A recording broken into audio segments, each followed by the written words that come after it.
Bullies pulled quiet black girl toward the door. They had no idea who was watching. The hallway was silent except for the dragging sound of sneakers squeaking against the floor. 3 boys were pulling a quiet girl by her backpack, tugging her toward the exit doors at the far end of the school. Her face was calm, almost too calm, but her silence did not mean she was weak. It meant she was holding something back.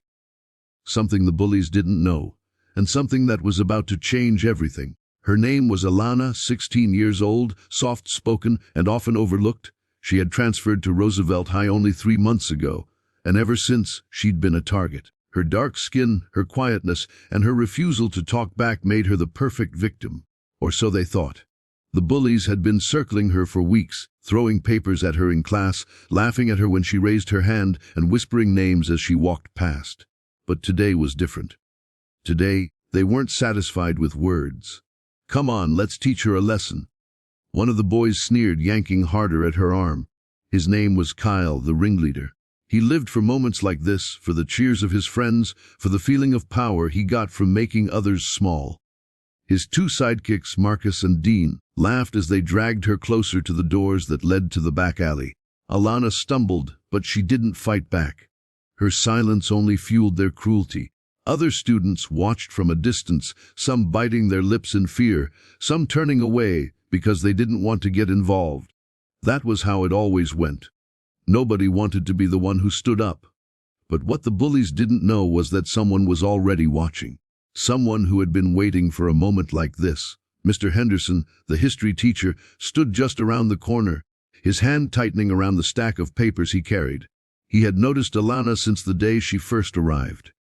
He noticed how she sat in the back, how she never spoke unless called upon, how she walked quickly out of school every day with her headphones on and her head low. He also noticed the bruises she sometimes tried to cover with her sleeves. For weeks, he had been wrestling with how to step in. But today, the decision was made for him. Alana's heart pounded as the doors came closer.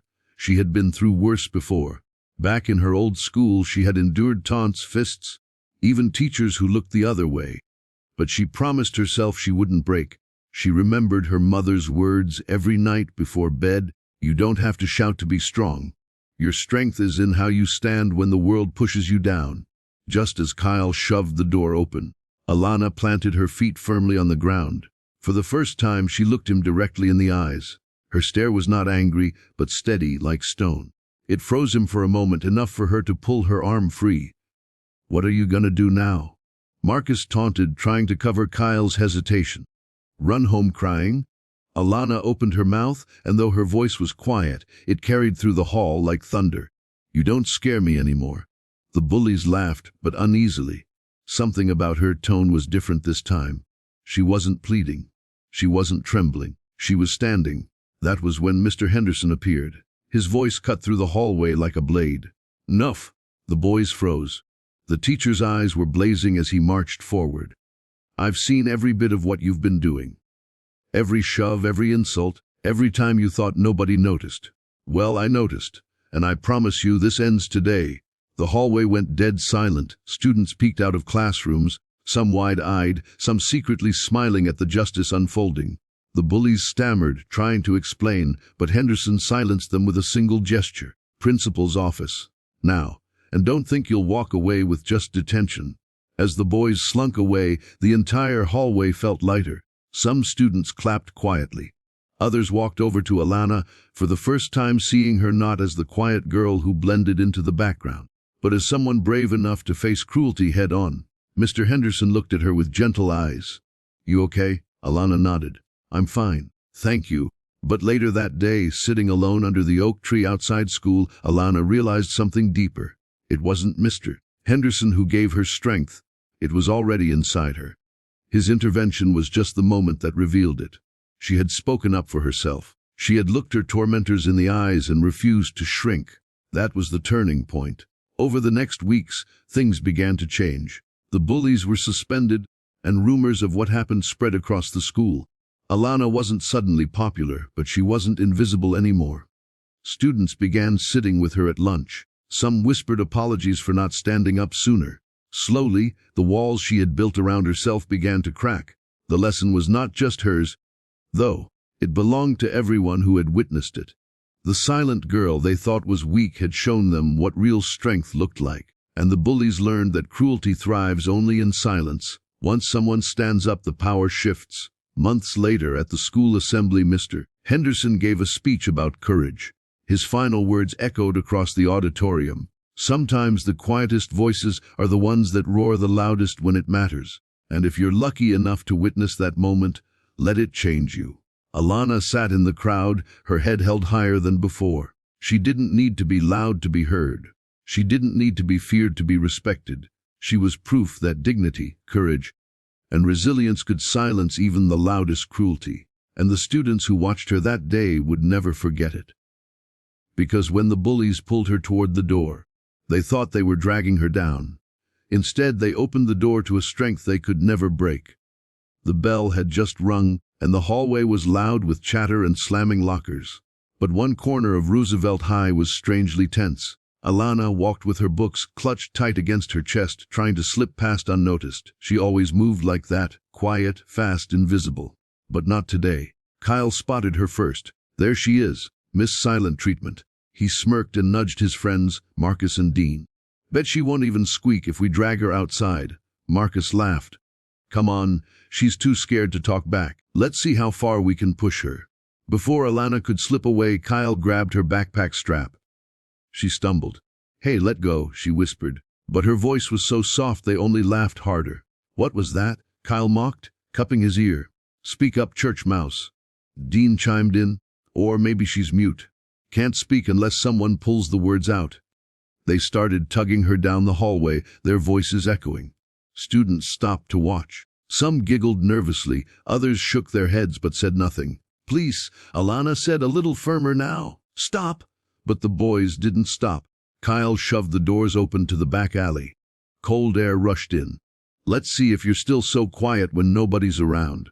Alana's heart pounded. She remembered every time she had been shoved, mocked, left out. Every time she told herself it was easier to endure than to fight. But deep inside, a voice stirred. A voice that sounded like her mother's. You don't have to let them define you. Just as Kyle yanked her again, Alana planted her feet. She spun around and looked him straight in the eyes. I said stop. The words weren't loud, but they were sharp, steady, and full of fire. For the first time, the bullies blinked in surprise. Whoa, Marcus muttered. She talks. Before Kyle could respond, another voice cut in, louder, stronger, and full of authority. Enogi, the entire hallway froze. Mr. Henderson, the history teacher, strode toward them, his eyes locked on the boys. His tone was calm, but his presence filled the hall. Kyle, Marcus, Dean let go. Now, the bullies instantly released Alana's backpack. Kyle tried to laugh it off. We were just messing around, sir. No harm done. No harm. Henderson's voice hardened. You were dragging her like she was trash. You think that's a joke? Silence. Students watched wide-eyed. Mr. Henderson turned to Alana. His tone softened. Are you okay? Alana nodded, though her hands trembled. I'm fine. But Henderson could see she wasn't fine. She was shaken, but there was strength in her eyes, a strength even she hadn't fully realized yet. Principal's office. All three of you. Now, Henderson ordered the boys. And if you think this ends with detention, you're very wrong. You'll answer for every single time you pulled this nonsense. The boys shuffled off, faces red, their laughter gone. The hallway buzzed with whispers. Some students clapped quietly. For the first time, Alana wasn't invisible. People saw her, really saw her. Later that day, Henderson found her sitting under the oak tree, the same place she always went to eat alone. He sat down beside her. You know, he began. Strength doesn't always look like shouting or fighting. Sometimes it's standing your ground with nothing but your voice. And today, you did that. Alana looked at him. I didn't think anyone was watching. He smiled. People are always watching. Especially the ones who need hope. Her eyes softened. They're not going to stop, are they? Maybe not, Henderson admitted. But now they know you're not someone to be pushed around. And you won't be alone anymore. The next weeks proved him right.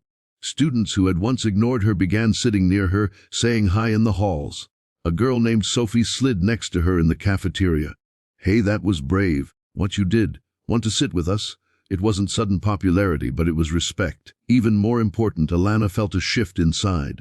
For so long, she had believed her silence made her weak. Now she realized it made her powerful. She didn't have to scream to be heard. She just had to stand. At the spring assembly, Henderson gave a speech about courage. His final words rang through the auditoriums. Sometimes the quietest people carry the loudest strength, and when they finally decide to stand, the world takes notice. Students glanced toward Alana. She felt her cheeks warm, but she didn't look down this time. She lifted her chin and met their eyes. The bullies had tried to drag her through the door, but instead, they had opened the door to a strength they never imagined. And Alana walked through it, never the same again.